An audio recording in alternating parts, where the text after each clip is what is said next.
Clara, will you hand me the pail of berries by the door? Mamma said as she was lining a pie pan with the bottom crust. There is no pan there, dear, Aunt Clara returned. There must be. Lucy helped me bring them. Mamma clapped a floury hand to her mouth. Lucy! She called out the back door. Lucille de Priest, come here this instant, Rebecca added. She's probably under the porch, Annalie offered. That's where she goes for hide-and-go-seek. The women formed a column to the front porch. Annalie peered through the latticework to the odd sun-speckled darkness under the boards of the porch. Lucy sat hunched against the foundation of the house, whimpering. Come on out now, Sprite. Lucy only cried harder and hugged her stomach. What is it, pet? Rebecca asked after joining Annalie near the ground. Lucy sniffed. There was worms in them berries, and they're eating me inside. Annalie lifted up a loose piece of lattice and squeezed through. The bare ground felt cool to her hands and knees as she crawled toward her niece, and the air smelled different. Like at the creek at the woods, it was not unpleasant. She held a hand out to Lucy when she reached her. Let's get something to make you feel better. Lucy crawled in front of her while Annalie pushed the half-empty pail toward the opening in the lattice. She handed it through after Lucy and started to come through herself. The skirt of her dress caught on a nail, and she crumbled at the long ripping sound that followed. When she stood, her petticoat showed through her skirt. Well, at least it's something that can be fixed, Coretta offered. See, it tore on the seam. I'll get some more berries. Annalie looked to where she had stained her dress with mud at the knees and moved her apron around to cover the tear in the back. I might as well finish it off with some berry stains.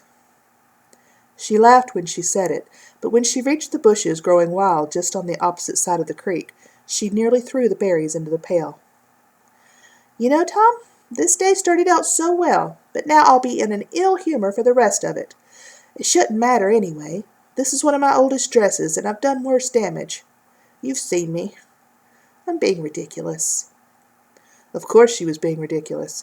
She was talking to a dead man, and probably would have gone on talking to him if Rebecca hadn't made her so self-conscious about it. How dare she suggest Twelfth Night? How dare she compare Annalie to the woman who disguised herself as the brother she was sure had drowned, as though there were something wrong with it? Viola had done it so she could survive. Well, maybe Annalie needed to survive too. Maybe everyone was better for the little touch of Tom she brought them. What did Rebecca know about it anyway? She who thought she was so wise in the secrets of the world just because she was dying. Annalie choked down a sob at the thought, threw another berry in the pail, and heard a splash as it landed inside. Through the bushes she saw that Teague was sitting on the bank about 10 yards downstream. He stared at the water for a moment and then threw in another rock. His brow was furrowed, his jaw was set tight in a frown, and he was stroking his mustache. It was his pensive look, she knew, and she hesitated a moment before stepping out from the bushes. Teague, she called. He looked up suddenly and started to stand. Annalie waved her hand. Don't get up, I'll come over there. She balanced her way over the footbridge and sat down beside him. I didn't expect to see you out here, he said. We had a mishap with the berries, and now Lucy is chock full of castor oil. Annalie held up the pail. She had an encounter with overindulgence.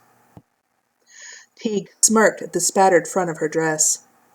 Another mishap, she explained. Teague stared back over the water, and his smile faded. They were silent for a time, while Annalie watched his expressions from the corner of her eye. It's a horrid business, this war, he said, and hefted the last rock in his hand before tossing it into the water. I know. A friend of mine once said that everybody loves a soldier. That's why they caught him off to be shot at. Annalie didn't reply. Aubrey. Teague smiled a bit and looked at her. Aubrey was my friend's name. He turned back to the water. He could be the most irritating man you could ever hope to meet. Never took anything seriously. At least he never let on that he did. But I could tell when he was nervous. He would crack his knuckles incessantly. I say crack his knuckles, but it was really more of a pop in the joints in his fingers with his thumbs, starting at the little finger at the tip, then the middle joint, and then going to the ring finger, and so on. And he had this rhythm of doing it. First left finger, then right fingertip, then left finger middle, then right finger middle. And he could do it so fast and just kept popping the joints over and over without missing a beat. Annoyed the fire out of me. Teague sat with his wrists perched on his lap and watched his hands as he slowly moved his thumbs over his finger joints. His mouth contorted as if he were trying to bite his lips out of the frown they were making. "I'm sorry," Annalise said. Teague stopped moving his fingers. "We are both of us melancholy today," Annalise said, and then stood up. "Come with me. I'll show you what we need." Thursday, 2nd August, 1860. Father's sense of hearing is not what it once was, or perhaps it is as it has always been, but I have grown to notice how poor it truly is. We were walking at sunset as we have not done in years, as we have not done since I confirmed his suspicion that I disapprove of all he represents. How odd it seems that we have so disappointed each other that we avoid contact whenever possible, even when we are in the same room. I can remember a time when he sought my company, and I his, but to do so now would lead to angry words which, though forgiven later, can never be forgotten. But we did walk together today, in silence most of the time, but with some of that old comfort in each other's presence that we used to know. Perhaps he senses that I am home for all but the last time. I promised Mother last Christmas, but after graduation I intend to muddle through the world on my own. It will be easier for Father and for me if I am not here as a perpetual reminder of our mutual shortcomings. On our turn past the slave quarters, for that is what they are, not the dainty misnomer of cabins, we were privy to a concert of sorts, though a maudlin one. The slaves were having a singing, one of the last I am to hear. It is a wonder Father has not banned such gatherings as the other planters have done, but he has conceded their need to raise their voices to God. The song they sang tonight held such prolonged notes, gliding so forcefully from their throats, joining together in that old familiar chant, I found my eyes filling with tears.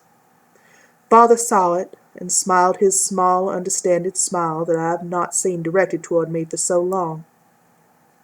"It does hold a strange beauty," he said. "It's the tribal influence of their ancestors." I simply nodded, for I could not tell him I wept not for the beauty of the sound.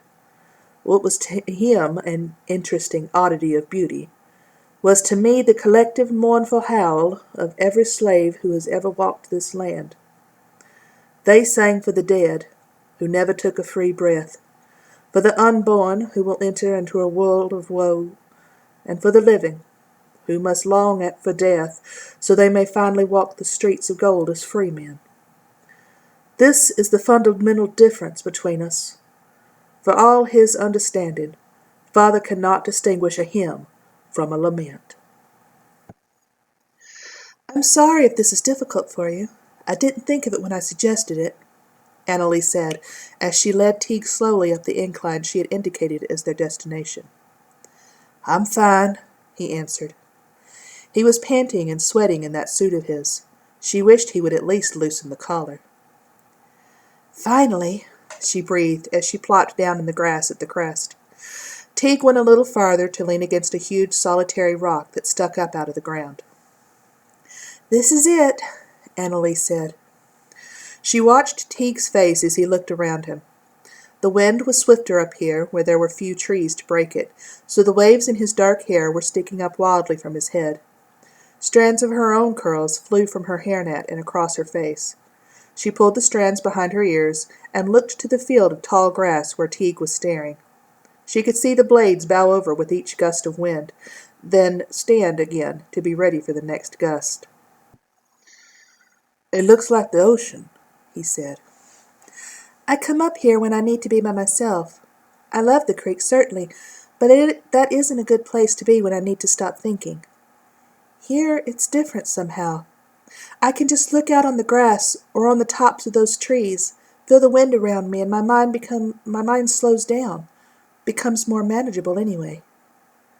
I don't think that would work for me, Teague said. Annalie rose from the ground and walked toward him. All right, lie down. Teague stared at her. What? Lie down. She took his arm to help him to the ground and braced his crutches against the rock. What do you see? The sky, he said. Annalie ignored his dry tone. What else? Teague sighed. A cloud, a couple of birds. That's it. What do you feel? The wind. What do you hear? Your voice.